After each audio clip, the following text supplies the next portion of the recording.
Good evening, everyone, and welcome to the Mic Check Tech 2 podcast, brought to you by the Inside Edge Network. Once again, I am your host, the DAVID, the Real Ruiz, and I'm joined here with my co-host, everyone's favorite season, Autumn. But before we get started, Autumn has a couple things she wants to let everybody know of. Autumn?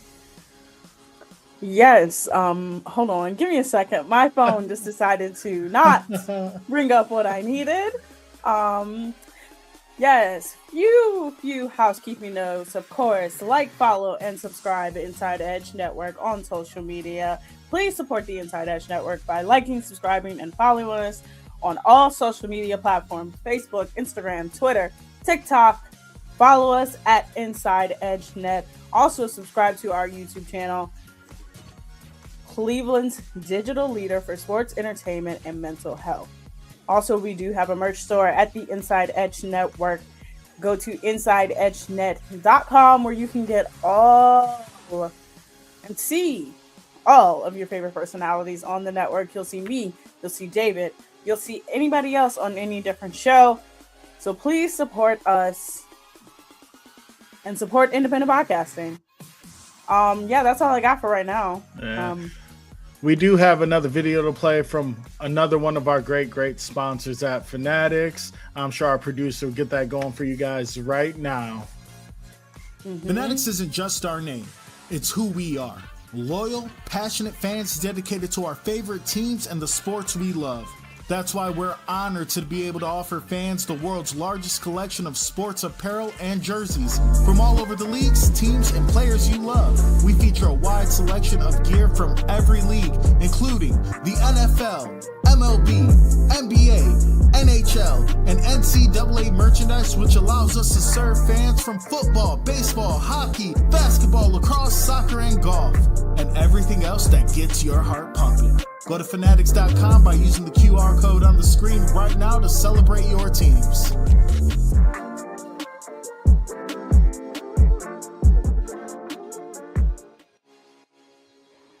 Awesome. Again, this is Mic Check Take 2, brought to you by the Inside Edge Network. Autumn.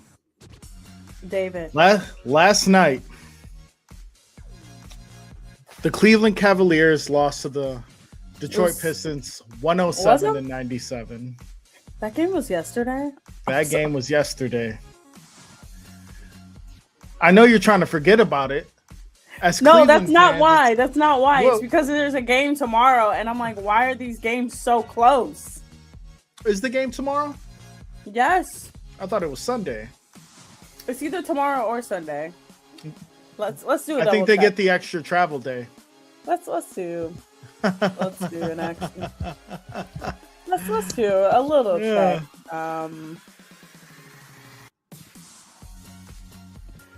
Give me a second here. Oh my gosh. No, it's tomorrow at 3:00. Oh wow. No extra travel day for the Cleveland Cavaliers, and I feel like they need it. Well, first let's hit on something. So last week you saw us. We were kind of all over the place. We didn't leave the air till a little bit after 12. Mm-hmm. But they end up winning that series by a crazy final game in which Jared Allen takes over. Didn't I say Jared Allen needs to have an all-time game, an all-time series? And he did in Game 7. In Game 7, the Cavs were down. They come back. They tie it. The Raptors somehow kept up with them. They go into halftime tied, and then the Cavs essentially press on the gas and never let go. And they win the series in Game 7. Mm-hmm. Now we are in this Pistons series, and I'm going to say this. I'm going to say something controversial. Okay. The Pistons, in both games, were trying their hardest to give it away. There is no way that team, the way they've been playing, the Cavs, the amount of turnovers they've had, the lack of shooting they've had, the fact that James Harden is non-existent, the fact that Donovan Mitchell at times is on the bench and you're like, why is he on the bench? There is no way that in both of those games, the Cavs tied the game. Mm-hmm. They tied the game in Game 1, and they tied and took the lead in game 2. And both of those games up until the last few minutes were relatively close. So I think in my heart of hearts, the Cavs are not playing so bad that they're trying to lose the game. The Pistons are literally giving it away, but the Cavs have no answer on offense, so it looks bad. That I don't know about that. At one point in time, the Cavs were down by 17. Hell, the first game they were down by like 24. And they had a battle. Came all the way back. Yeah, they came all the way back. When I was listening to the announcers on the game, I was getting irritated because it sounded like I was watching the same game 2 games in a row. You really were. It was like the Cavs are coming back. The Cavs are taking the lead. Donovan Mitchell's at the line. Donovan Mitchell misses a clutch free throw. It's over and over and over. On top of that, we have our bigs in the game. I know game 1, Jared Allen was in foul trouble early. They took him out. Remind you, all season, their big Tobias Harris, he didn't get back-to-back games with 20 points all season. Oh. He's 5 games in a row with 20-plus points. 2 of them are against elite bigs, well, allegedly elite bigs, like Jared Allen and Evan Mobley. And they're letting Tobias Harris go back-to-back 20-point games. They're getting bullied in the paint. It's ugly. First of all, if Tobias Harris is your best player, you're doing something wrong. Tobias Harris isn't their best player. Come on. It's Cade Cunningham. It's Cade Cunningham right now. In this playoffs right now. We know Cade Cunningham is their best player. Cade Cunningham, if he doesn't get hurt towards the end of the season, he's definitely almost a shoo-in for MVP. We talked about it. But I'm baffled here. The reason why the Cavs constantly are losing is because it's not even just the turnovers. Ironically enough, they only had 11 last game. Because I'm looking at the stats from last game. They had more free throws last game. They had four fast break points to Detroit's 13. They had more points in the paint. They had less points possessions. They had less personal fouls, and they only had the largest lead of 3. The reason why they lost the game is because they were 7 of 32 from 3. Yeah, we shot 21.9% from 3. Yeah. They shot 50% from 3. They did. At one point in the fourth quarter, we were 0 for 9 from 3-point range. They're not taking smart shots. They're forcing shots up. You see, look, I'm this close, Autumn, this close to fully believing Donovan Mitchell's a fraud. I watched Donovan Mitchell's games. He's a two-move bandit. He's either going to shoot the 3 ball, heavily contested. For the last few games, even going back to last series, he hasn't been making them. He had the quiet 31-point game I've ever seen. In game 7, yeah. Well, even yesterday's game, it felt like a quiet 30. The only Donovan Mitchell has 2 moves. He's going to try that windmill over and try to hit you with a floater, which was failing. And he's going to shoot a contested 3. Now, you continuously do this while your second best player, James Harden, is having a horrible night. 10 points is ridiculous. It's horrible. 10 points in the second round of the second game. Not only 10 points, 3 for 3 from field goal range, 0 for 4 from 3-point. You go 4 for 4 for free throws. You have 6 rebounds, 3 assists, 1 steal, and you have more turnovers than you do field goals. You have more turnovers than you do field goals. And I think my problem with this Cavs team right now is that they don't believe in themselves. Absolutely not. They don't believe in anything. They especially don't believe in themselves on the road. Because they have to win a game on the road. When I watch the Cavs, we're talking about offense. We're talking about defense. We're talking about physicality. We're talking about the fundamentals. The problem is, I think it's an intensity factor. Every time I watch this Cavs team during this playoffs run, they're playing with the same intensity. Doesn't matter if they're down by 16 or if they're winning by 10. It's the same intensity constantly. They're not raising it. A big issue I'm having is Kenny Atkinson. It was lovely last night to see him get off the bench and talk to the players instead of sitting on his ass and not raising the morale and the energy of his team. A lot of this falls on him. How are you getting out coached by the coach we fired? Look, like I said, there is no way with the stats that the Cavs have had over the last 2 games. James Harden had 10 points, y'all.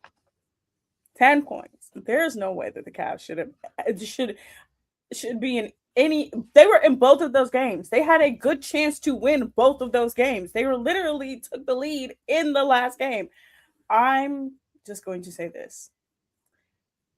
They have to come out tomorrow and they just have to treat every game from here on out. It has to be like game 7. It has to be, because nobody respects you. You're getting punked. These teams are running all over you. Like, it is to the point where it's obvious. Now, I've seen a ridiculous take by one Mr. Anthony Alford. He says the Cavs need to go after Giannis and blow it all up. Oh, I'm sorry. It's probably my service in here. He said that the Cavs need to go after Giannis and blow it all up. Go after Giannis?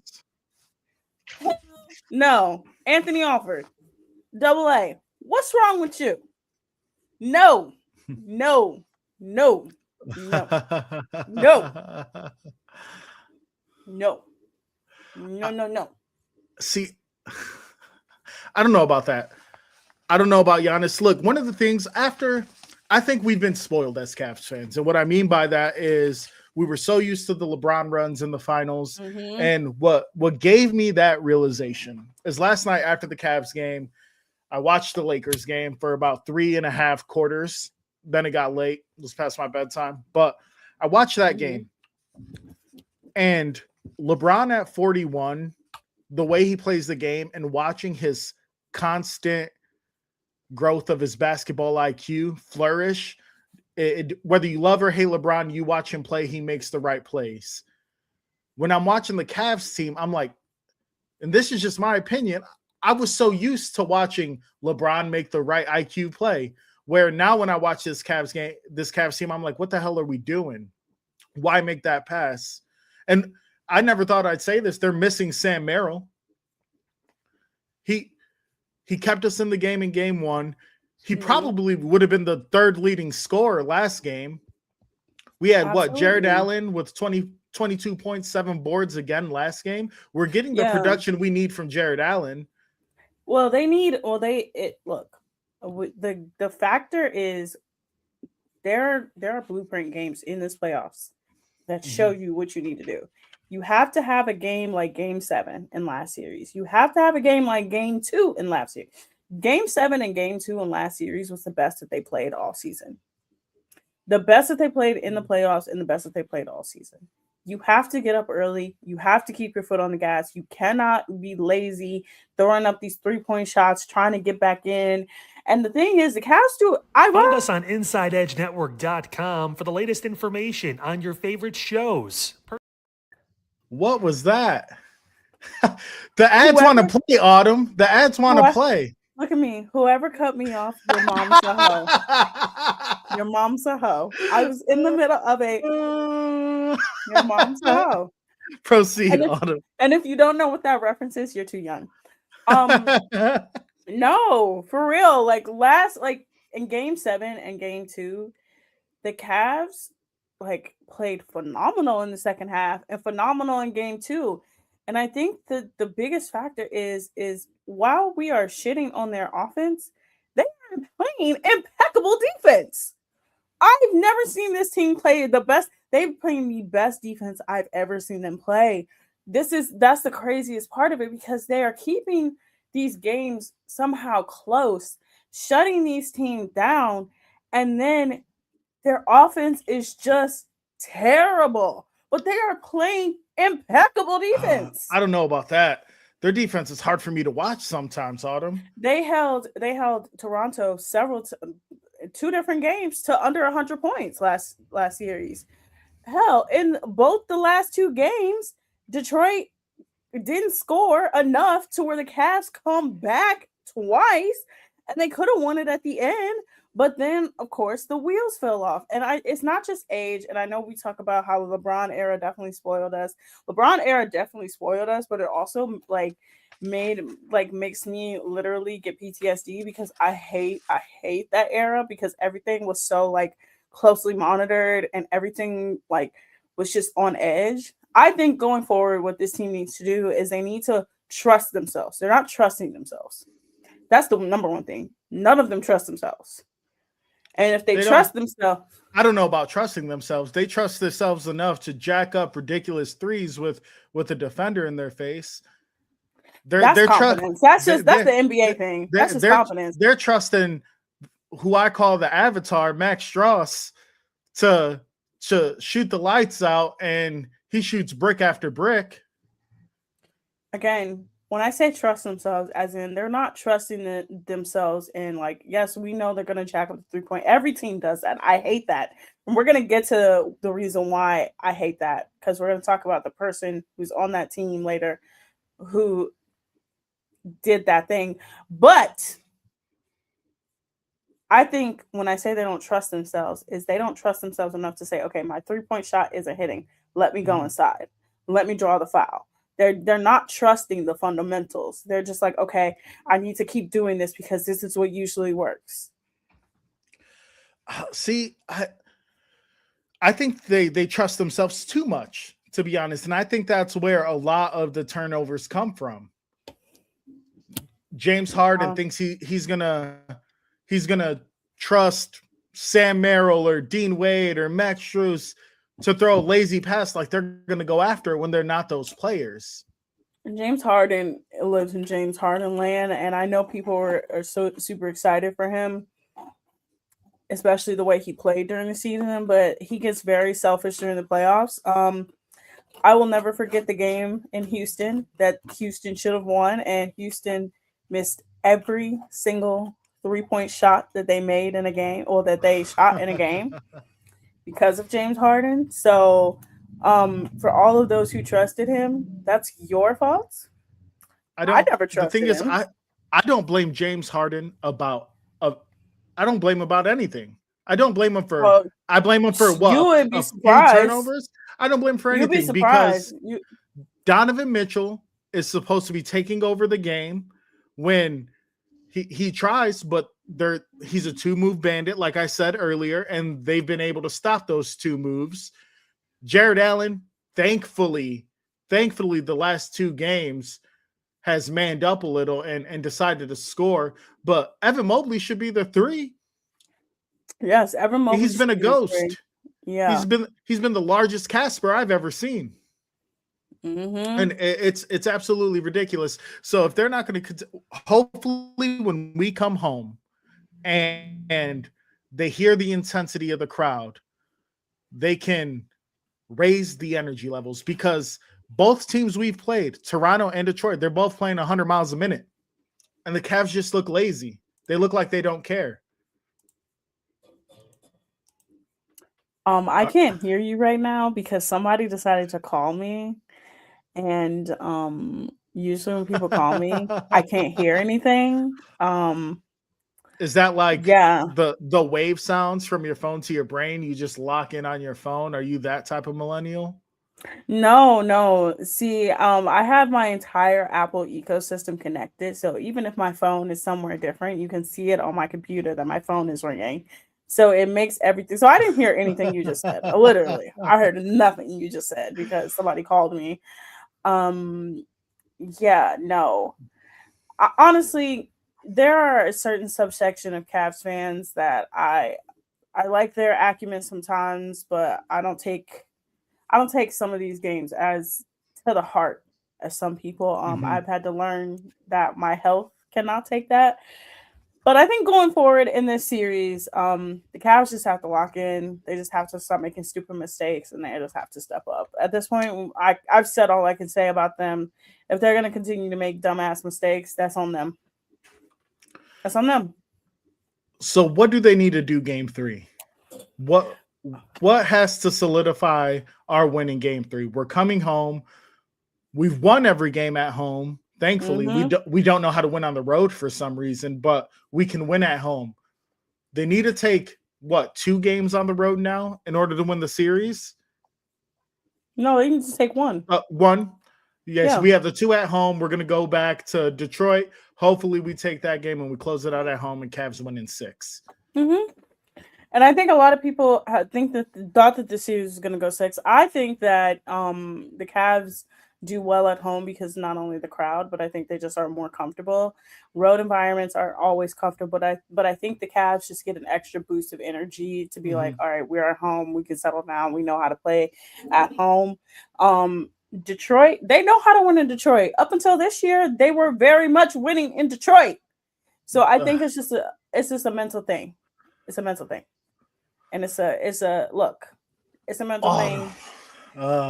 I don't know. They really need to raise the energy level. They do. They need to lock in. But you know what they can do to raise that energy level?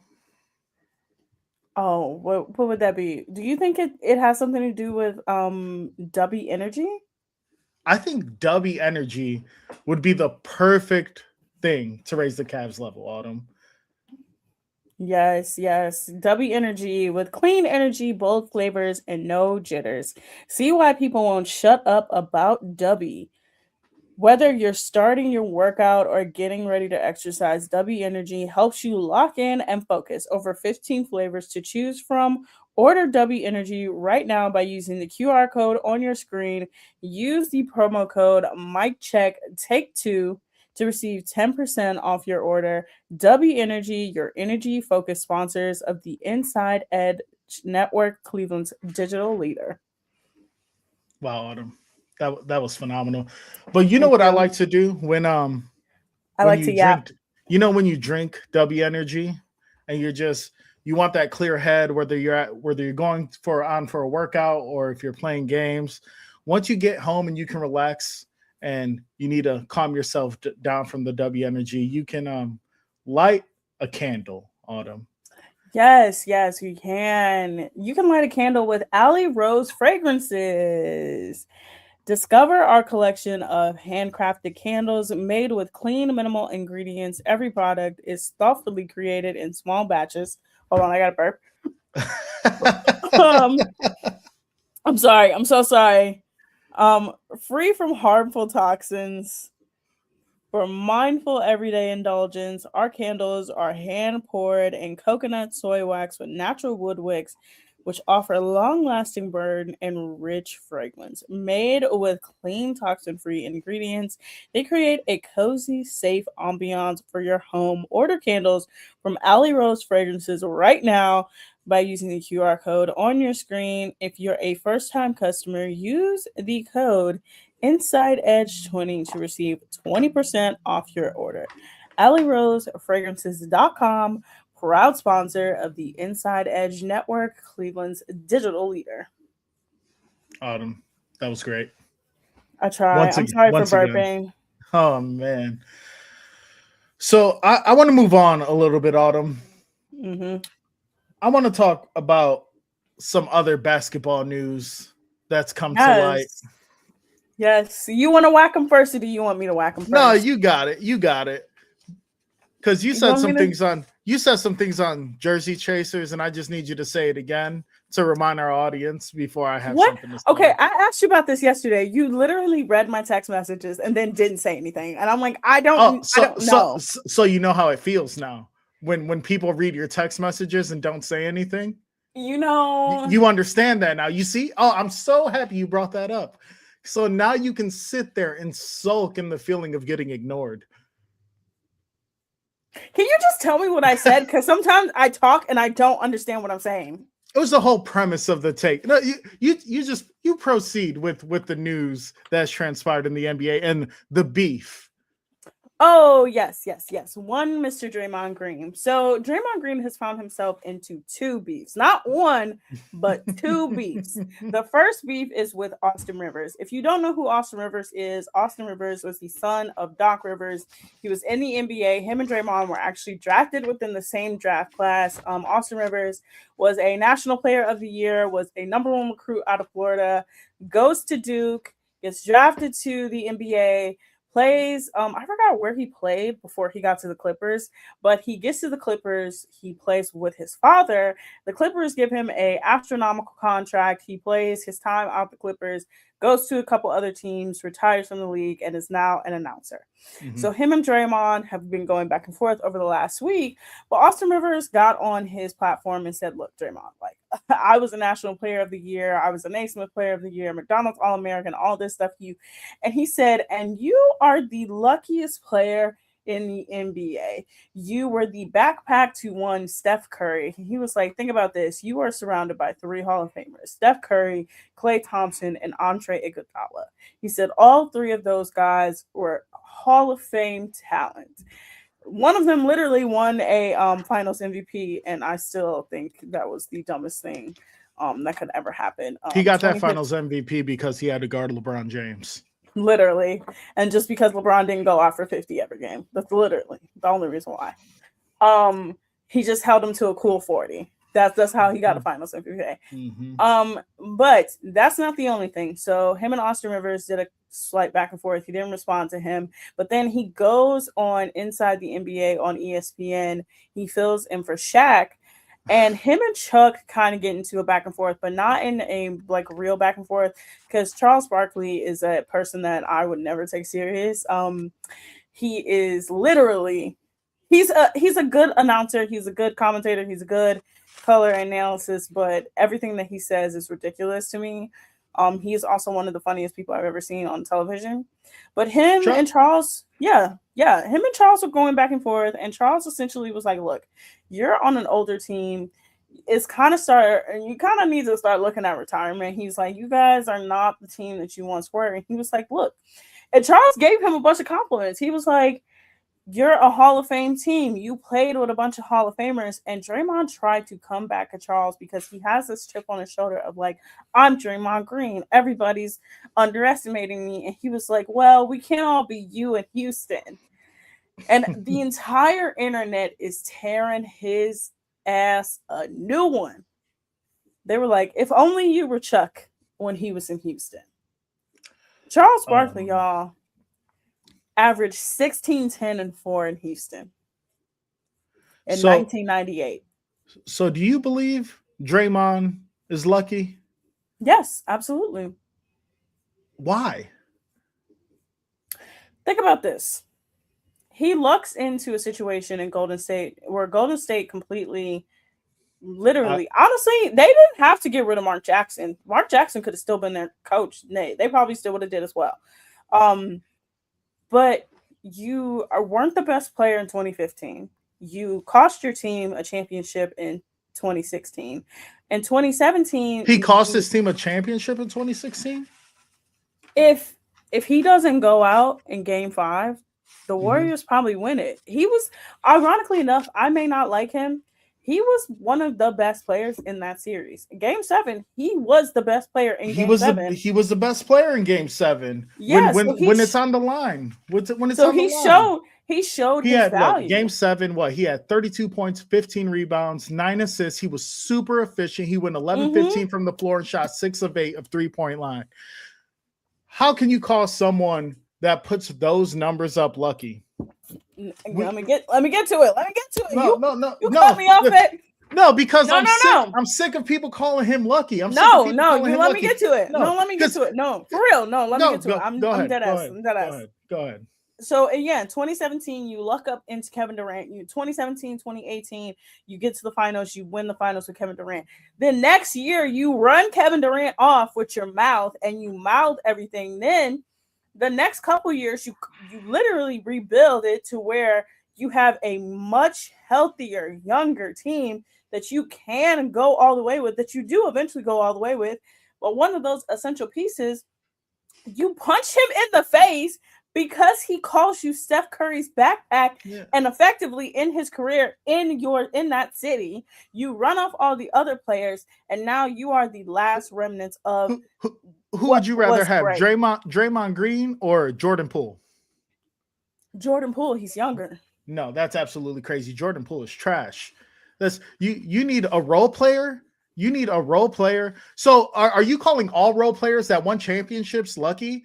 Calling role players lucky because they were tailor-made for that offense. You know what? No. That's like calling Steve Kerr lucky because he had a game-winning shot over Utah to win or Steve Kerr lucky because he won a game-winning shot with the Bulls against Utah to seal the finals.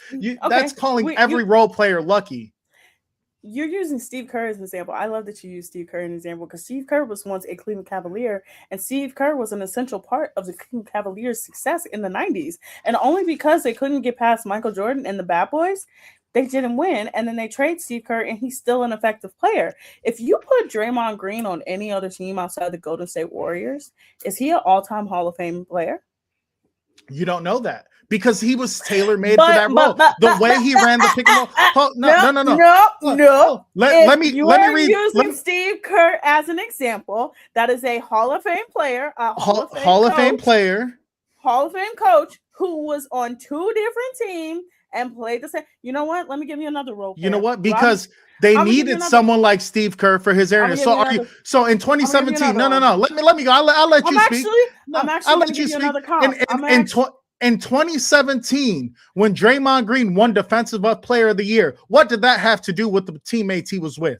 Absolutely nothing. 5-time NBA All-Defense first team. What does that have to do? What does that have to do with it? Then you have people like Austin Rivers calling the man lucky. He played 707 games, right? Never had a triple-double in his career. Had one double-double in his career, and you're going to take Austin Rivers' word for calling him lucky? For calling him, Draymond had 33 triple doubles. One of those triple doubles, he only had 4 points. They were with steals, block, and rebounds. He was the ultimate role player. People going around calling role players lucky is absolutely asinine.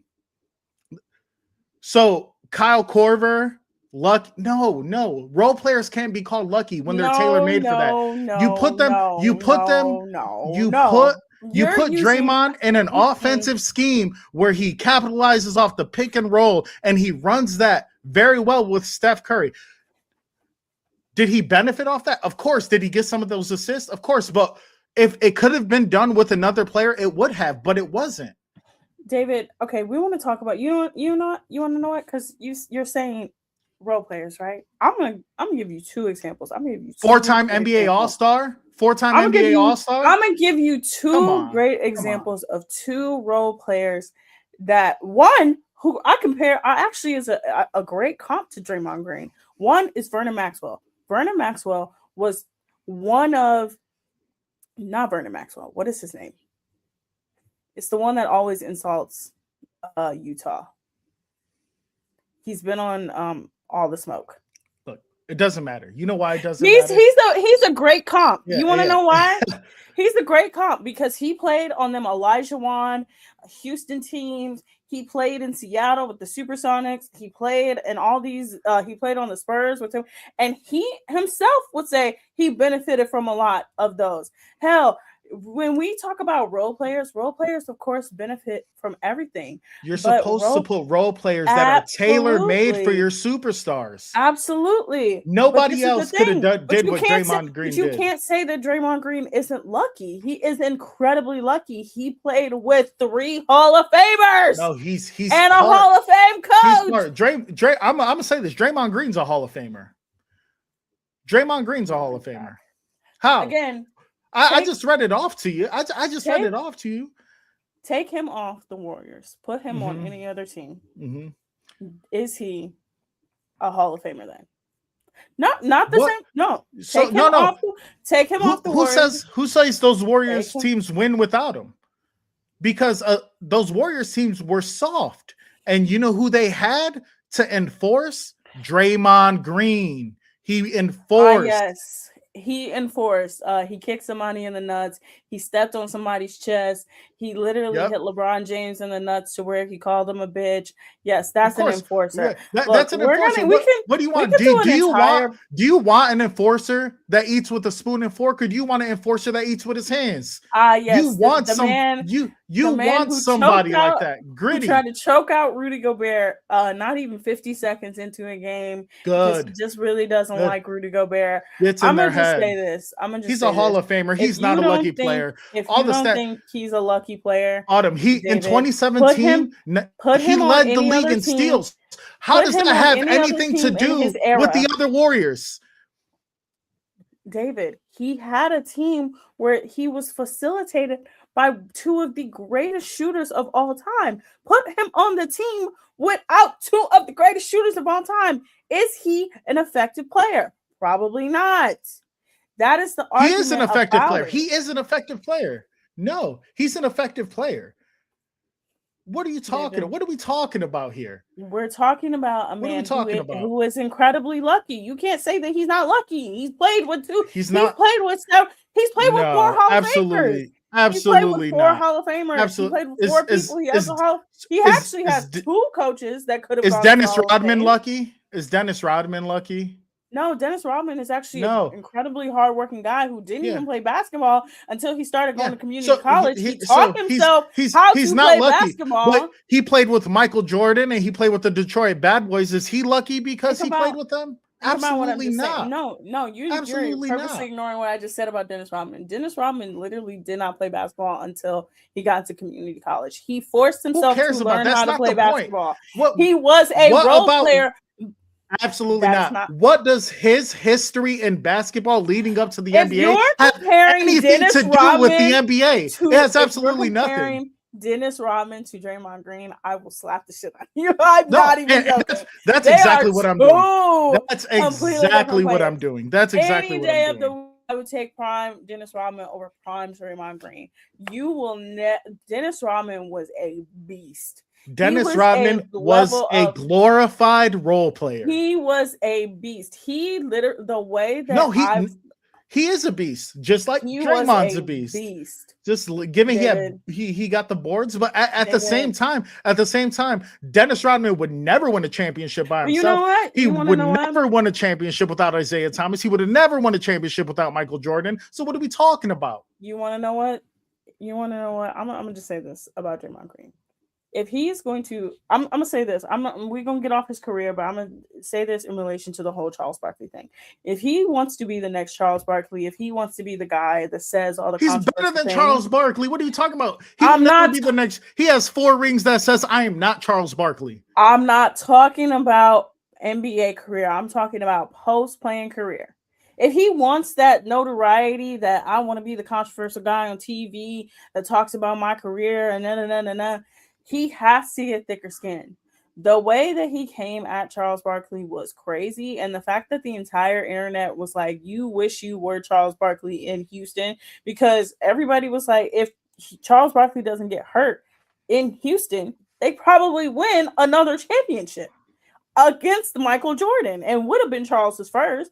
And we know why Charles doesn't have a championship, the era that he played in, and all of a sudden, I think Draymond Green needs to get thicker skin if he's going to work in a business that is based in people roasting each other. Hell, you let Ernie Johnson roast you and tell you that you have the second most turnovers in a game, turnover games, and you're tied with Kendrick Perkins. Yeah, why? You let Ernie Johnson Why- punk your ass. Why You why are let people? Ernie Johnson punk your Why ass. are people like because you- Charles Barkley and Austin Rivers even trying to hold a candle to Draymond Green? It's It not doesn't make even- sense. It's not No, even it doesn't about make it though. sense. But if They you, can talk this all is- the shit they want, but they'll never be on his David, level.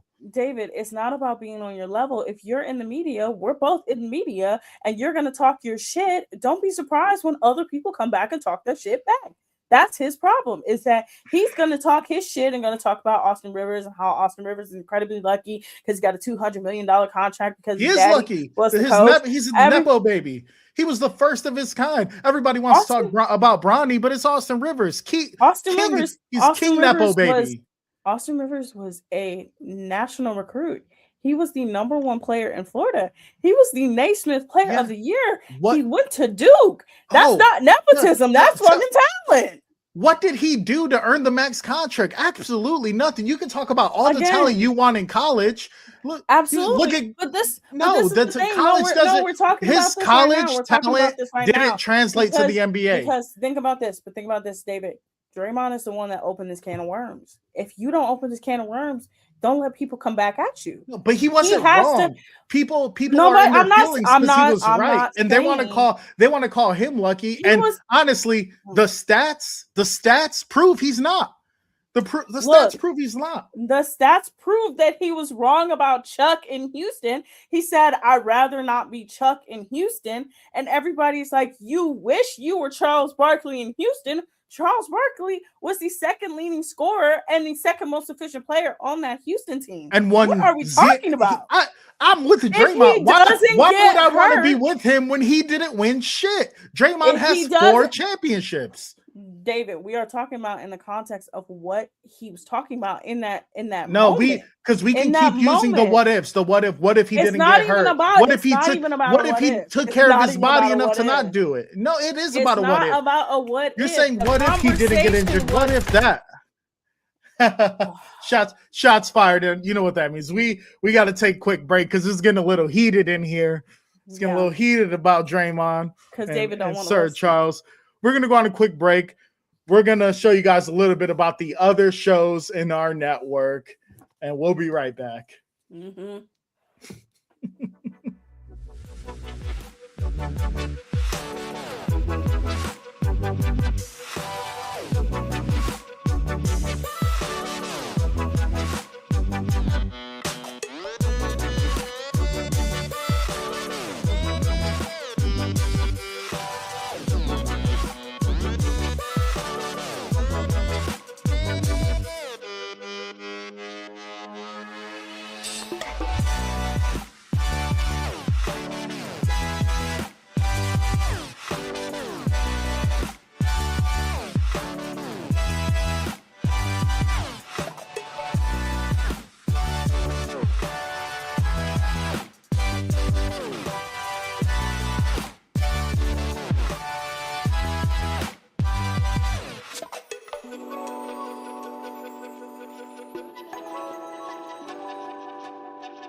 Autumn, we've had a couple minutes to cool down. Yes, I don't want to keep talking about Draymond Green. Let's move on to something else. Let's move on to the trial of Stephon Diggs. It was a 2-day trial in Massachusetts. Diggs was accused of misdemeanor assault and battery. This related to apparently a December 16th, 2025 incident where he is accused of slamming and choking his then chef Mila Adams. The trial took place just earlier this week. It was a 2-day trial. Diggs was acquitted of all charges.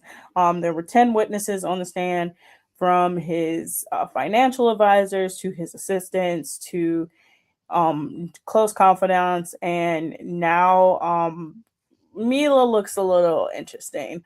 The jury deliberated just for 90 minutes. And David, what do you think? Because I'm going to give my opinion after you give your opinion. So I went, after you told me we were going to talk about this, on a intense TikTok deep dive into this trial.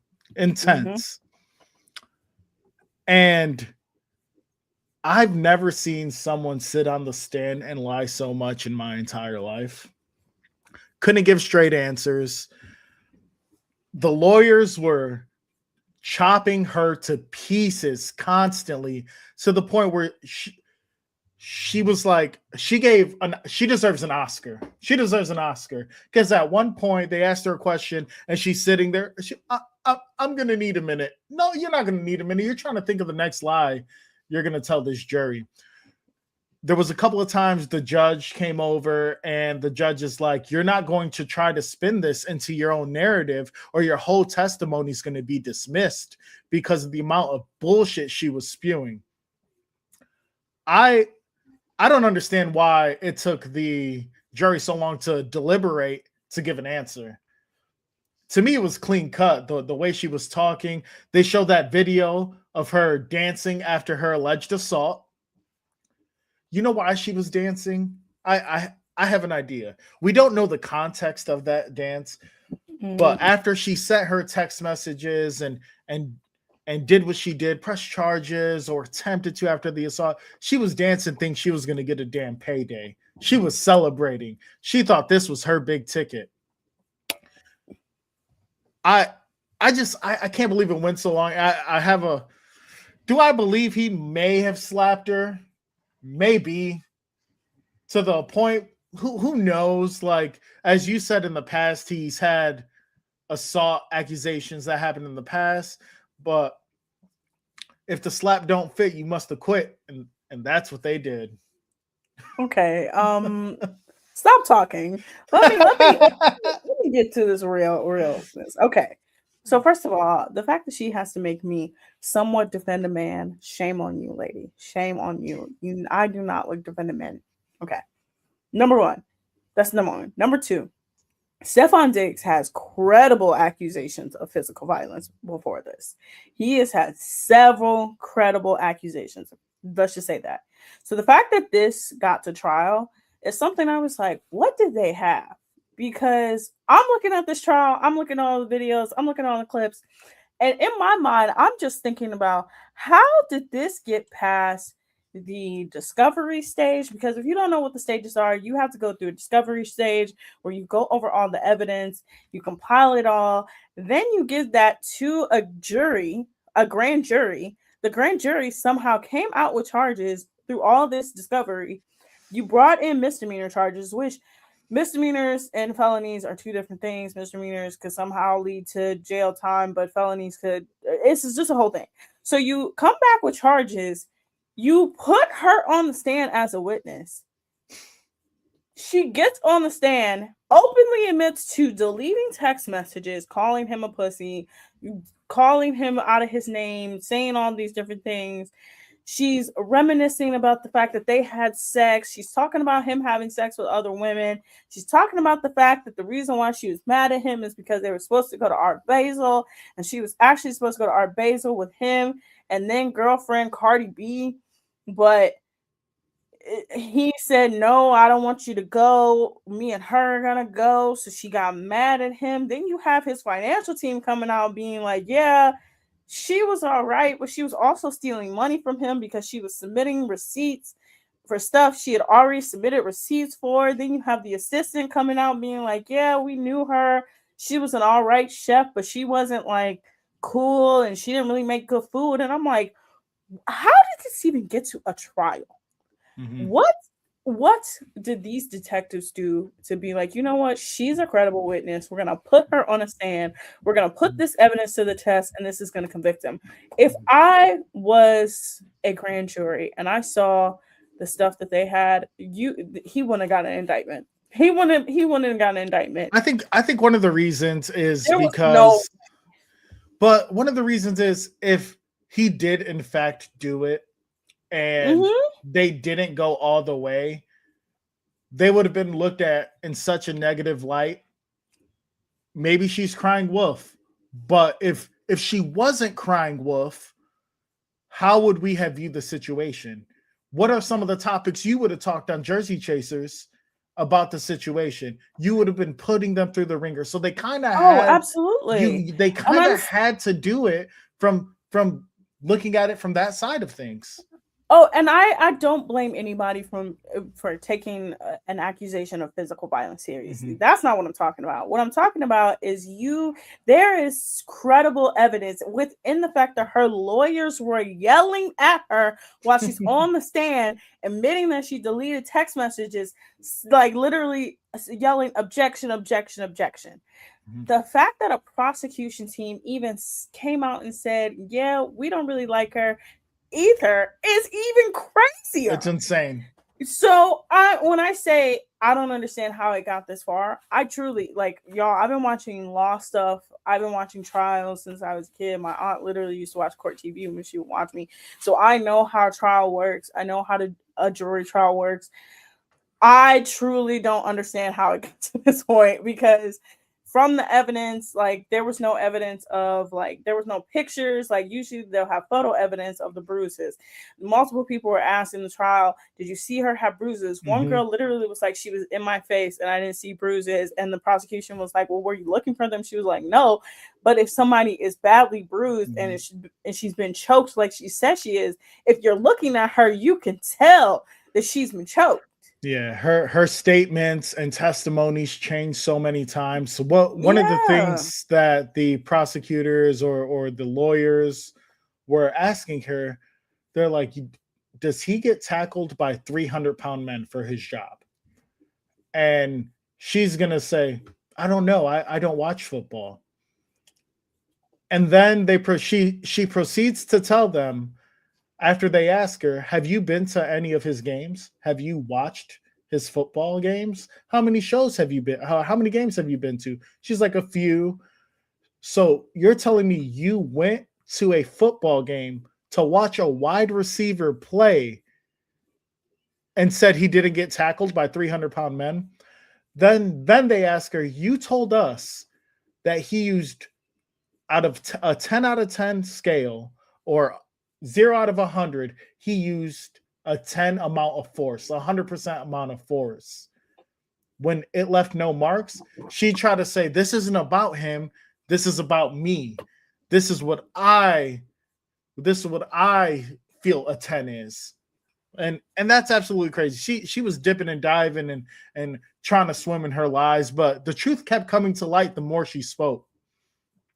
Yeah, I didn't watch all the court shows you've seen, but I've seen Suits a couple of times, and I know that's not how you speak when a lawyer is asking you a question. Suits is crazy. No, honestly, if you watch any base trial, that be a misdemeanor trial or a felony trial, when I say it's very easy for this to not have gotten to a jury, honestly. But then I'm thinking about where they're at. They're in Massachusetts, and I'm thinking about they probably are in Massachusetts is a very weird state when it comes to trials. It's a lot of corruption going on in the Massachusetts justice system, and it's just crazy. But yeah, no, that's not even the only crazy thing that's going on with the Patriots. Right. But yeah, Stephon Diggs found not guilty. He's acquitted of all charges, which means he cannot be charged for the same crime twice, because in America we have this thing called double jeopardy, which means you cannot be charged twice. So if she wants to bring it as a civil suit and then release more evidence, then she probably can. But as of now, she will not be. And Stefon Diggs is her free agent. And I think a lot of teams are probably looking at this trial to be like, let's see what happens, and then we'll probably bring him on. I still don't think any team should bring him on. I think he's a liability. He's showing you he's a liability. But I think there's a couple teams that could use Stefon Diggs. yeah, I think a couple teams probably, but I think a couple teams probably were like, yes. So the other accusation is against Milan. Milan used to be on a show called Basketball Wives Orlando. She used to date Taco Fall. Like that's crazy. She has a credible account of physical violence against Stefon Diggs.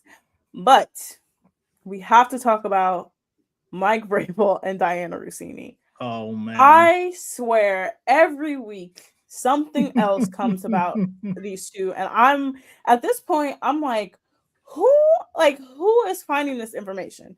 So the information that has come out since, again, there have now been photos going back to 2020 of them kissing in a bar. They were seen in 2022 in a Las Vegas casino after he got fired. Of course, the whole hand-holding pictures in Arizona is what started this, but now somebody found documentation of Diana Russini and Mike Vrabel renting a boat together and signing their names on a paper, and they sold this to TMZ. And then somebody found a video of that same day of a very pregnant Diana Russini going on a boat with Mike Vrabel. And I just want to know, number one, who is the PI that's finding all this information? Number two, how open was the secret that the two of them together? And number three, if their spouses didn't know, it was the worst kept secret. I think their spouses probably did know and probably was like, hey, don't blast this everywhere. But a lot of people have come to the thing of, if this was a black coach in the NFL, he would have already been fired. And y'all, I'm gonna tell you right now, it don't matter. It don't matter because he's coaching the New England Patriots. Look, the Patriots love a scandal. Whether it's Robert Kraft, whether it's Tom Brady, whether it's Bill Belichick, whether it's all the Gates, they love a scandal. And this is one of those things. Robert Kraft was literally caught in a ring, a sex trafficking ring. He literally got caught in a trafficking ring. Like I'm telling y'all, like he doesn't, like they don't care. Don't care. Like they genuinely don't care. Like at all. How do you think this is going to turn out? What do you think is going to come of this? I don't think he's going to get fired. I think he's going to be asked about this for the rest of his career. I don't think she's ever going to work again. I think she's probably going to go away for a while. She deleted her social media accounts. She also had a weird playlist called Turning the Page that was like kind of romantic in a way. And a lot of people found it. Yeah, it was very weird. It's very strange. But I don't think she's gonna. I don't think she's really gonna work. I think she may work again, probably with Dan Le Batard's company, Meadowlark Media, because he likes her. But I don't think she's ever gonna get a national job like she had at the Athletic or at ESPN. I think she's probably gonna like go away for a couple years, raise her kids, stay out of the spotlight, and then she'll come back in a few years. All right, guys, we have one more thing to show you guys before our last take. It is the Inside Edge Network's official website, and it's coming up next. Find us on InsideEdgeNetwork.com for the latest information on your favorite shows, personalities, and network partners. Plus, guess what? We have a merch shop. That's right, we have network polos, t-shirts, champion jackets, hats, and bottles. Rep the network Every purchase supports independent sports and entertainment media. Use the QR code on your screen right now to check out InsideEdgeNetwork.com. That's InsideEdgeNetwork.com. Awesome. There's one thing I want to talk about.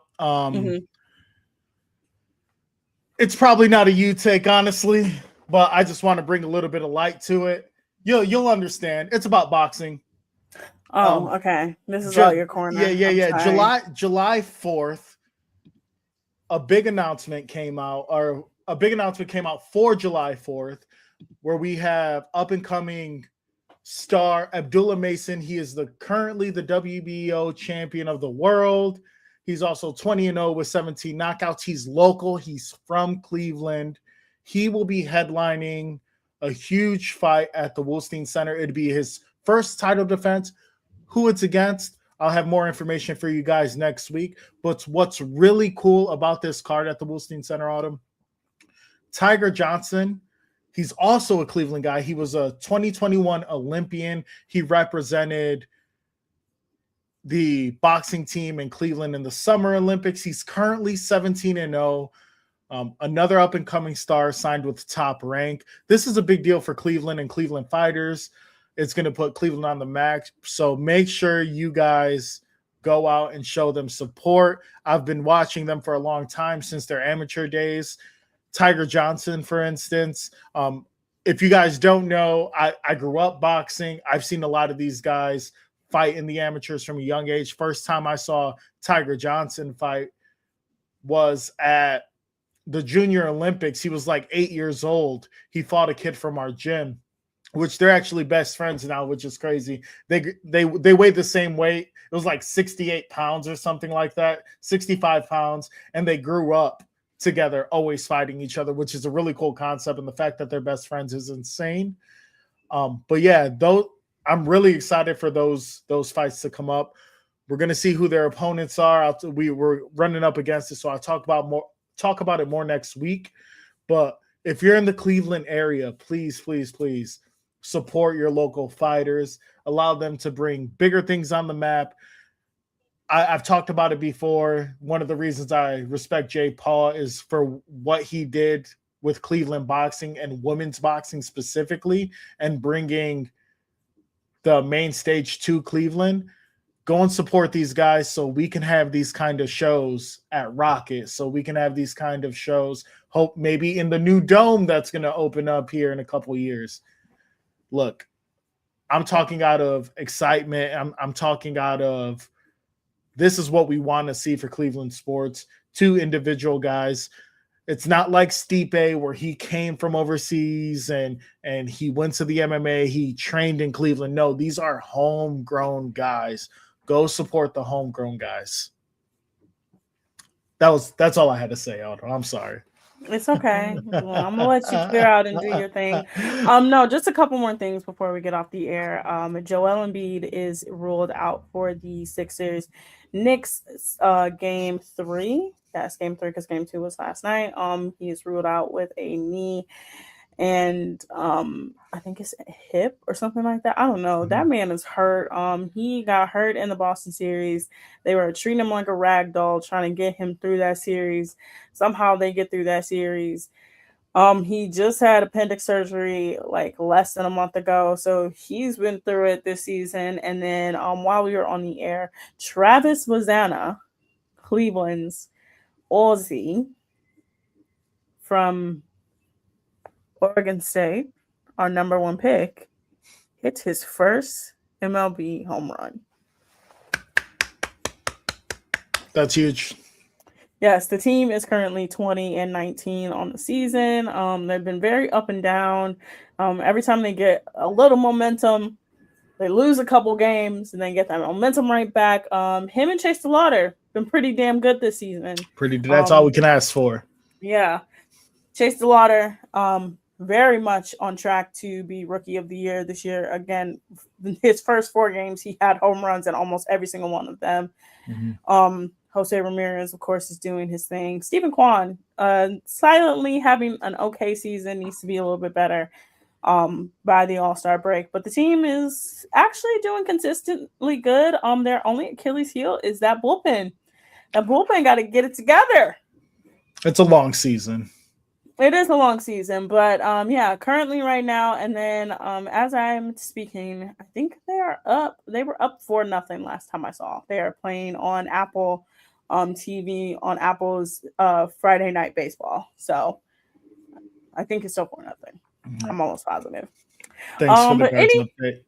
Yeah, but any other stories we didn't get to? I'm trying to look. I'm trying to see. And then the WNBA's 30th season starts tonight as well. And then in the Kentucky Derby, Cherie DeVoe she's the first woman to win the Kentucky Derby. We did forget one thing. What did we forget, Autumn? Jaylen Brown. Oh my goodness. I'm gonna say it like I said on Jersey Chasers. Take the microphones and the streaming cameras away from certain people. Please. That's not what you said. No, that's not what you said on Jersey Chasers. I watched. I watched. I said take the microphones away from all men. Correct your ass. I was watching the show. I was watching the show. From all men. I did say that. Talk that shit now. Talk that shit now. I stand by it 100%.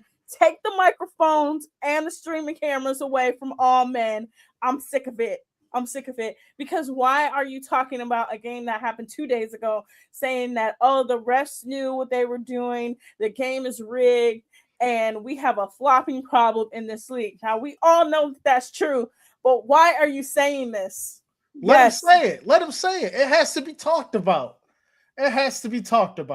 Get off the stream. You're gonna penalize that man for stating the truth. That's like penalizing me for telling you how Draymond Green isn't a lucky player. We're not gonna talk about Draymond Green. It just we're all talking comes about Jaylen Brown right now. It all comes full circle, Autumn. It all comes full. You can't penalize someone for telling the truth. Yes, I can, but Jaylen Brown that's was crazy. Again, this is less than 2 days after they were knocked out of the playoffs in one of the worst playoff performances. Joe Mazzulla, what is he doing? What is he doing? You're going to talk about him about confronting the refs when Jokic, right after he got eliminated, was at the Kentucky Derby, living his best life. But he wasn't. Then that stems back to when we talked about Jokic and people criticizing him. We know Jokic doesn't care. We know he doesn't care. We know he doesn't care. He doesn't care. But with the Jaylen Brown of it all, get the hell off a stream. Nobody. No. First of all, why do you have a stream? Second of all, did you see the Lakers game last night? Yes, I saw what happened. Did you saw the team Austin meeting Reeves, after the game? And because it's getting out of control. It really is. Honestly, you know what? It is. Did you see the bullshit Chet try to pull with the foul that they called back because he flopped and it touched him nowhere near the face? Honestly, they have to hold him accountable. I will say this. When it comes to certain teams, I will say this. Oklahoma City, they have to get this Oklahoma City thing under control because it is every single game. When I say every single game with Oklahoma City, there are more things that people are finding. And it's not just because they're good. I think a lot of people are saying like, people are hating on Oklahoma City because they're good. No, that's not the point. Oklahoma City is a good team without the meaningless foul calls and the flopping and what's his name that be trying to hurt everybody's ankle. What is his name? On Oklahoma City. He's trying to hurt like 5 people's ankles this season. I don't know who you're talking about. Joel, you know who I'm talking about. He's on Oklahoma City. He's known as a dirty player on Oklahoma City. Like there's been like 6 different players that are like, bruh, like get away from my ankle. Like get away from my ankle. Well, what are some of the incidents that happened where he tried to hurt people's ankles? Well, he I actually last series he tried to hurt Devin Booker's ankle. Mm-hmm. He's tried to hurt Anthony Edwards, Victor Wembanyama, like every major player like that has to guard him. He goes for the ankles. So you have him, you have the whole Alex Caruso thing with him and Devin Booker, where Devin Booker gets called for a foul and a tech because Alex Caruso tells the ref to call a foul on Devin Booker. And Devin Booker was like, I've been playing this league a long time. I've never had that happen before in my life. And he gets a fine, and then the league comes out and it's like, yeah, that shouldn't have been a foul call. Like there is a problem in Oklahoma City, and I know some people are like, oh, it's not that big of a problem. No, it's a big problem. Oklahoma City is a big problem. I tried to look up who you're talking about, and all it's showing me is Shy crossing people and breaking their ankles. No, hold on. I gotta know now. Now I gotta know because I have no clue who you're talking about. Have I been living under a rock? Because I have no idea. Who is what? Hold on. Dort. Oh, Lou Dort. Lou Dort. Man. Yes. Lou Dort. Yes. Leave them out of it. You need a player like that though. To win championships, you need a player. Of course, we know you need grab a dirty the ankle. player. You need a dirty player.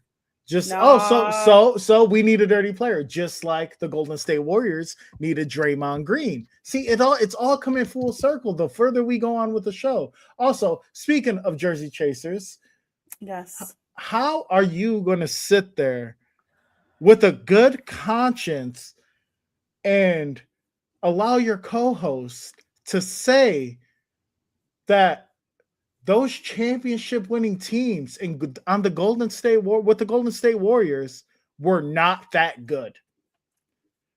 David, we're not that good. You sat there and just breezed past it as she called the greatest, most winning team in NBA history. Not that good. You want me to cook? Because I can go through. I can go through the fact. I can go through the fact that in 2015, the Golden State Warriors played no team that had a actual superstar up until the Cleveland Cavaliers. And even then, when they did play the Cleveland Cavaliers weren't even at full strength. And then the game that they had Kyrie and LeBron in game 1, the Golden State Warriors gets a foul call on Kyrie Irving that sends the game into overtime, which then Kyrie Irving tears his ACL and he's out for the next season. Oh, he's out until the middle of next season. No, you said let me cook. Damn it, cook. I'm a cook. Then in 2016, of course, they would lose to the eventual champions. They were up 3-1. They had the first unanimous all MVP. They had the greatest record in NBA history. They had all of these great players, but they lose to a team after being up 3-1. 2017, they say, you know what we need? We need Kevin Durant. Kevin Durant somehow, some way convinces himself that this is going to be a great thing, even though he only lasts for 2.5 seasons and then fights his way out in 2020. They beat a Cavs team that honestly should have won multiple games, but you know what? They don't. Then they literally in 2020 don't even get out of the first round because, well, COVID happened, and then LeBron and the Lakers win the bubble championship. They get beat in 2019 by Kawhi Leonard and the Toronto Raptors, a team that couldn't even afford to keep Kawhi Leonard. Then somehow, some way, they beat the Boston Celtics, a Boston Celtics team that's sorry as hell. So yeah, no, if they say the Warriors are not that good, I have on good authority they're not that good. And you know what? I'm cooking here, ladies and gentlemen. David, do you have anything else to say? Because I can go on and on and on and on and I can tell you about the fraudulent Golden State Warriors. You want me to? I can tell you. They won 4 championships. Frauds that won 4 championships? Fraud. Oh, that team's not that good. Frauds. They won 4 championships. They you said they played no superstars. They play. You know what you sound like, and what your other co-hosts sound like? Bitter Cleveland fans. And you didn't know. Bitter. No, you're bitter as hell. You're bitter as hell. I got a championship. I'm not bitter. Yeah, you run one, they won four. Bitter. They won four. I'm not bitter. You, in fact, the whole Jersey Chasers cast, bitter Cleveland fans that still hold a grudge against the Golden State Warriors. You're bitter. Just like I'm not bitter. Look at this, everyone. Look at how bitter she is. Bitter, but I am spitting facts because how you gonna be a great team in 2015, but you don't beat nobody, and every single that Steph Curry would have gone against would have waxed that ass, but he couldn't. They didn't beat anybody. They didn't beat anybody. David, he didn't play against Mike Conley. He didn't play against Mike Conley. Mike Conley in 2015. Mike Conley in 2015 with an all-star, team. Mike Conley. They didn't play anybody.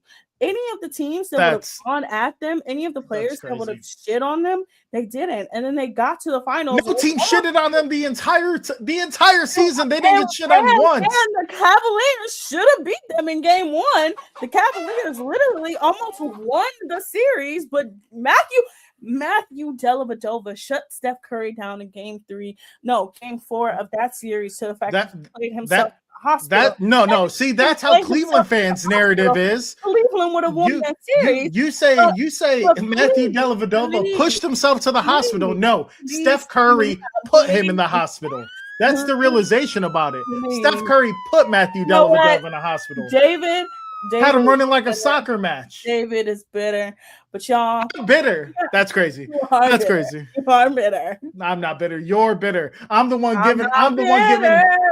giving the Warriors their accolades while you're calling them frauds.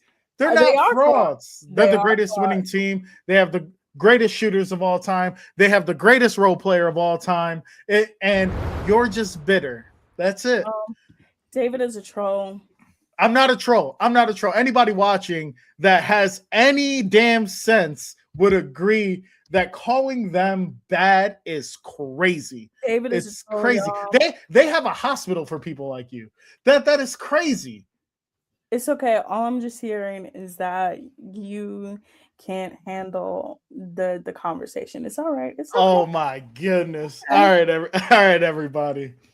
It's been real. It's been fun. We got to get off air before Autumn tries to strangle me through the TV, through your monitors, through your phones, whatever you're watching on. Once again, I am the DAVID, the real Ruiz. This is everyone's favorite season, Autumn.